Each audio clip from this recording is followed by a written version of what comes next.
Pernah gak sih lu ngeliat di jalan atau di tongkrongan, cowok itu biasanya lebih cepat akrab sama orang asing walaupun baru kenal. Mungkin baru ngobrol beberapa menit aja dan ngerasa nyambung, akhirnya bisa lanjut ngobrol sampai berjam-jam. Bahkan yang lebih anehnya lagi nih ya, kadang tuh kita bisa loh belum follow-follow Instagram, bahkan kita agak tahu kerjaan satu sama lain, tapi kayak ngerasa udah temenan dari lama. Padahal kalau pikir-pikir, iya tadinya tuh pure orang asing. Nah mungkin banyak orang yang ngira kalau ini tuh karena cowok itu lebih pede aja dan memang lebih gampang bergaul gitu. Tapi sebenarnya ada beberapa faktor lain yang bisa menjawab ini semua daripada sekedar bilang kalau cowok itu lebih cepat bergaul. Nah apa aja itu semua? Nah makanya di video kali ini gue bahas kenapa cowok lebih cepat akrab walaupun baru kenal. So disimak sampai habis. Gue tahu kalau memang gak semua cowok itu mudah bergaul, mudah membaur apalagi dengan orang asing gitu ya. Tapi memang secara sosial ada beberapa faktor-faktor yang ngebuat kenapa cowok itu pada dasarnya itu lebih mudah bergaul gitu daripada perempuan. Bergaul yang gue maksud di sini tuh konteksnya yang kayak tadi gue bilang, mudah bergaul dengan orang yang baru dikenal. Bukan berarti gue bilang cewek itu gak bisa bergaul ya, atau cewek itu gak bisa cepet akrab dengan orang baru. Ya semua itu ada faktor-faktor lainnya juga gitu. Tapi kalau kita lihat secara sosialnya, memang ada beberapa hal yang membentuk ini semua. Pertama, bonding laki-laki itu tuh biasanya dengan aktivitas bersama. Karena kalau perhatiin ya, biasanya cowok itu kalau ngobrol, kalau bonding walaupun dengan orang yang baru dia temuin, itu nggak jauh-jauh dari hobi atau nggak aktivitas bersama. Kayak misalnya nih, cowok tuh biasanya ketemu sama orang yang baru dikenal tuh kayak di lapangan futsal, di kafe gitu misalnya. Misal temennya nih ngajak temennya lagi buat nongkrong gitu, dan otomatis kan pasti si temennya yang satunya lagi itu pasti bakal ngobrol kan. Atau misalnya lagi di lapangan futsal gitu, ya ketika diajak sparring main bareng, ya pasti kan mereka harus berhadapan satu sama lain ya kan. Nah biasanya cowok itu bonding lewat kayak begituan.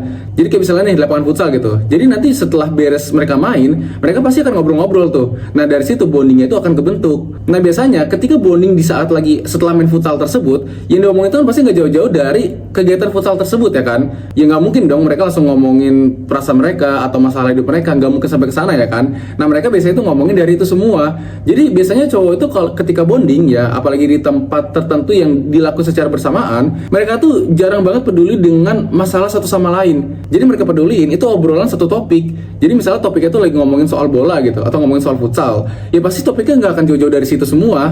Dan jarang banget gue temuin cowok tuh ketika lagi ngomongin hal-hal seperti itu disambung-sambungin dengan perasaan mereka, atau sambung-sambungin dengan curhatan mereka gitu. Karena kan pasti bete banget ya kalau misalnya lu bonding nih sama orang asing gitu, atau orang yang baru kenal, tiba-tiba orang ini tuh curhat masalah dia, kan jadi malas aja gitu kan, jadi bete aja gitu. Nah sedangkan biasanya ya, apalagi sering gue temuin gitu ya, cowok itu ketika bonding mereka tuh ngomongin satu topik yang sama, dan satu topik tersebut itu yang memang sama-sama suka. Jadi makanya biasanya cowok itu ketemu dengan orang baru itu tuh di tempat yang memang antara ngelakuin hobi bersama atau nggak di tempat nongkrong.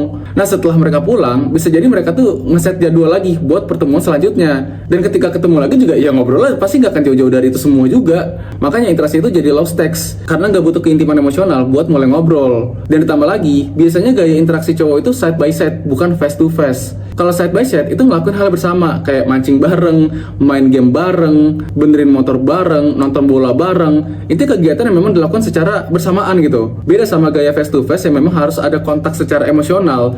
Ya mungkin memang ada ya yang memang ketemunya itu atau first meet-nya itu tuh memang dari dikenal sama teman gitu di tempat tongkrongan, ya pasti kan akan ngobrol. Tapi ngobrolnya sesama cowok, ya pasti ngobrolnya tuh gak akan jauh-jauh dari hobi atau nggak kegiatan bersama tadi. Dan side by side inilah yang bikin obrolan tuh jadi ngalir, walaupun ya bisa sampai berjam-jam. Bahkan gak jarang juga gitu gue temuin cowok yang baru kenal tapi bisa ngobrol sampai tengah malam. Ya karena ketika obrolan tuh udah nyambung dan sama-sama udah ngerasa apa ya, udah klop lah gitu dengan obrolannya, ya mereka akan terus gitu, tetap lanjut. Akan berbeda ketika ngomongin itu soal perasaan, soal tiba-tiba udah curhat atau masalah pribadi, pasti kan orang udah bete duluan. Ya lu siapa ya gitu kan. Kecuali kalau lu teman deket ya kan, lu sama teman deket lu lah gitu, lu ceritain masalah hidup lu, ya kemungkinan mereka akan peduli. Walaupun memang ada juga sih yang sebenarnya dalam hati tuh bete gitu, cuman karena ngerasa teman deket jadi ya udah dengerin aja. Tapi pada dasarnya kalau lu baru kenal sama orang baru gitu ya, dan orang baru itu baru kenal lu juga, ya pasti akan bete kan kalau misalnya udah curhat satu sama lain. Karena buat apa juga. Dan ini yang bikin obrolan tuh jadi ngalir, walaupun kenalan tuh nggak mesti harus secara formal juga. Dan lo perhatiin deh, biasanya cowok itu kan ketika lagi nongkrong dan dia bawa temennya lagi gitu ya, yang dia tahu temennya itu belum dikenalin gitu sama teman-teman yang lainnya, biasanya kan antara temen lamanya ini atau temen yang dibawanya ini tuh akan berusaha bagaimana caranya buat mereka tuh membangun interaksi. Ya walaupun dengan cara obrolan-obrolan santai, tapi walaupun obrolan santai, dengan cara itulah yang justru malah lebih cepat membangun hubungan satu sama lain. Jadi jangan pernah ngeremehin ya obrolan-obrolan receh atau obrolan-obrolan santai di tongkrongan gitu. Karena ya itu adalah cara mereka buat ngebangun hubungan yang lebih baik. Ya walaupun gak sedikit juga ya, dari obrolan receh tadi itu tiba-tiba ngomongin ke obrolan yang lebih substansial lagi, kayak ngomongin politik, ngomongin ekonomi, dan itu tergantung dari minatnya masing-masing juga. Bahkan ya sebenarnya kalau kita mau tarik lagi secara historis atau dari sejarahnya, laki-laki itu memang sedari dulu udah terbiasa buat kita tuh berkelompok atau kita ngebikin tim untuk kita tuh berburu. Jadi karena kita udah terbiasa gitu hidup secara bersosial gitu dengan cowok-cowok yang lainnya, ya itulah yang kebawa sampai sekarang. Dimana sampai sekarang ya kita lebih mudah bersosialisasi gitu. Karena untuk ngebangun kubu atau membangun komunitas atau membangun sebuah kelompok di dalam lingkungan sosial. Bahkan kalau dari dulu ya memang laki-laki itu kan gak butuh basa-basi yang terlalu lama ya, basa-basi yang terlalu panjang banget buat kita tuh untuk kenal satu sama lain dan untuk kita tuh ngerasa apa ya, kalau kita tuh memang klop gitu loh untuk bertemanan. Nah pola kayak gini yang kebawa sampai sekarang walaupun konteksnya udah beda total. Nah tapi nih ya kalau kita lihat dari sisi lainnya lagi, ini tuh juga ada pengaruhnya juga dari cara didik orang tua kita. Ya walaupun makanya kan kenapa bisa ada cowok yang lebih cepat bergaul gitu ya, tapi ada juga cowok yang memang kesulitan nih untuk bergaul, antara memang harus dibantuin sama temen yang lainnya gitu yang sama-sama saling kenalnya tadi itu, atau bahkan dia tuh nungguin orang lain buat mulai pembicaraan duluan. Ya memang ada seperti itu juga, dan ini salah satunya tuh dipengaruhi juga sama pola asuh dari orang tua kita. Nah kalau dari kecil kita diajarin buat cuek atau gak begitu peduli lah gitu dengan konsekuensi sosial yang kita lewatin, ya kemungkinan ambang batas buat ngobrol sama orang asing itu jadi lebih rendah. Apalagi biasanya ketika kita tuh diajarin sedari dulu untuk kita, misalnya cowok nih diajarin buat dia tuh ya cuek aja lah gitu dengan omongan orang, atau jangan terlalu dipikirin omongan orang segala macam gitu. Itu gak heran kalau misalnya ketika dewasa ya kita tuh bisa saling ceng-cengan satu sama lain gitu dengan teman kita. Ya karena kita nggak mikirin konsekuensi ke depannya, yang kita lakuin itu adalah ya udah kita ledekin aja gitu dan bikin yang lain pada ketawa, dan setelah itu udah lupain. Dan tapi itu kalau misalnya orang yang kita cengin ini memang setuju gitu ya, dan memang ya dia ngerti lah kalau itu bercandaan juga. Bahkan lebih bagus lagi sih kalau misalnya kita ngecengin orang dan orang itu juga ngecengin kita gitu, kan itu yang ngebikin hubungan itu jadi makin erat lagi gitu. Ya cuma kan memang ada beberapa ceng-cengan yang gue rasa ya sebenarnya ada ceng-cengan tongkrongan yang ini nggak layak dibagiin ke publik gitu. Makanya kan kadang di tongkrongan itu tuh biasanya orang suka pakai ceng-cengan suku gitu kan atau ras buat bonding mereka. Tapi kalau misalnya itu dibawa ke publik, ya itu bisa berbahaya, akan beda lagi konteksnya. Tapi memang gue punya pandangan gitu bahwa di banyak tongkrongan itu orang tuh kadang membutuhkan itu semua gitu, kayak rasis terus ejek-ejekan buat mempererat hubungan mereka. Tapi bukan berarti harus dibawa ke lingkungan luar, karena ya orang luar kan nggak semuanya tuh ngerti gitu dengan konteksnya. Jadi ya memang semuanya itu ada pengaruhnya juga dari bagaimana kita tuh dididik dari kecil. Dan kalau kita ngomongin soal humor atau bercandaan tadi, sebenarnya humor ini tuh bisa dijadikan sebagai social lubricant atau ya kayak semacam tes cepat lah buat nentuin apakah orang itu bisa dibercandain atau enggak. Nah biasanya orang yang ketika dicengin, dibercandain tapi dia itu nggak marah gitu ya, malah ketawa atau bahkan ngecengin balik, nah biasanya orang kayak gitu justru malah yang dianggap asik dan ya dianggap jadi satu circle gitu. Ya makanya memang ledekan, humor, bercandaan, ceng-cengan di tongkrongan itu memang dibutuhin gitu, apalagi kalau itu dilakukan sama sesama cowok.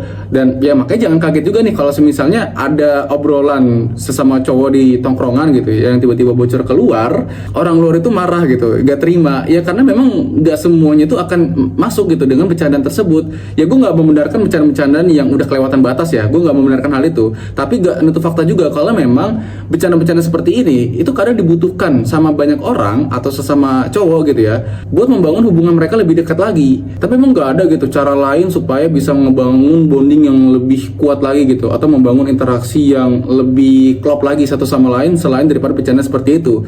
Ya pasti ada gitu, tapi kan gak semua orang akan mikir sampai ke arah sana. Yang banyak kita temuin sekarang ya justru orang menggunakan cara simpel seperti itu untuk mereka tuh membangun hubungan satu sama lain. Dan itu yang kita omongin tadi tuh dalam konteks untuk temen yang memang untuk ngobrol aja gitu ya, atau ya untuk pembicaraan-pembicaraan yang santai lah gitu. Belum lagi kalau misalnya orang itu punya mindset bukan sekedar teman, tapi juga sebagai networking. Dan ini bisa relate banget nih sama cowok yang punya pemikiran relasi secara praktis. Jadi nggak perlu kenalan yang secara formal banget gitu ya, cukup nyambung aja bercandaan satu sama lain, terus nyambung juga minatnya, hobinya, itu bisa dianggap sebagai relasi. Bahkan nggak sedikit juga loh orang-orang yang dari luarnya kelihatannya cengengesan ya kan, pelongo-pelongo atau plenger gitu, tapi ternyata skillnya tuh banyak gitu. Dan itu sering banget gue temuin orang-orang yang memang seperti itu. Dan cuman dengan cara bercandaan yang receh, kita tuh bisa dapetin relasi orang yang memang ya sehebat itu. Makanya nggak kaget juga ya kalau yang tadinya tuh awalnya cuman teman ngobrol biasa doang, atau mungkin dikenalin sama temen gitu karena kebetulan nggak sengaja nongkrong bareng bareng aja, tiba-tiba kita ke depannya tuh bisa buka usaha bareng, atau dia ngasih lowongan pekerjaan, atau mungkin kita gitu yang ngasih dia lowongan pekerjaan, atau ya kita nawarin bisnis baru gitu. Yang gak heran juga kalau memang ada hal seperti itu.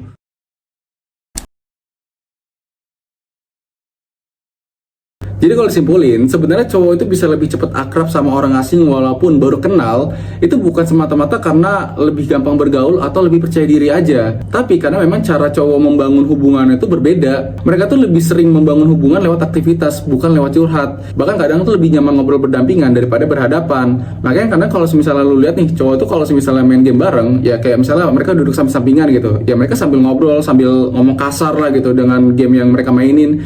Mereka tuh lebih nyaman yang seperti itu ketimbang harus ngobrol depan-depanan, face to face gitu, atau ya curhat gitu, ujung-ujungnya ntar ceritain masalah percintaan, masalah keluarga, ujung-ujungnya minjem duit ya kan ngeselin kayak gitu ya. Orang-orang kayak gitu pasti ya nggak lama bakal ditinggalin. Dan biasanya kita juga suka pakai humor-humor atau bercandaan-bercandaan buat memperkuat hubungan kita satu sama lain.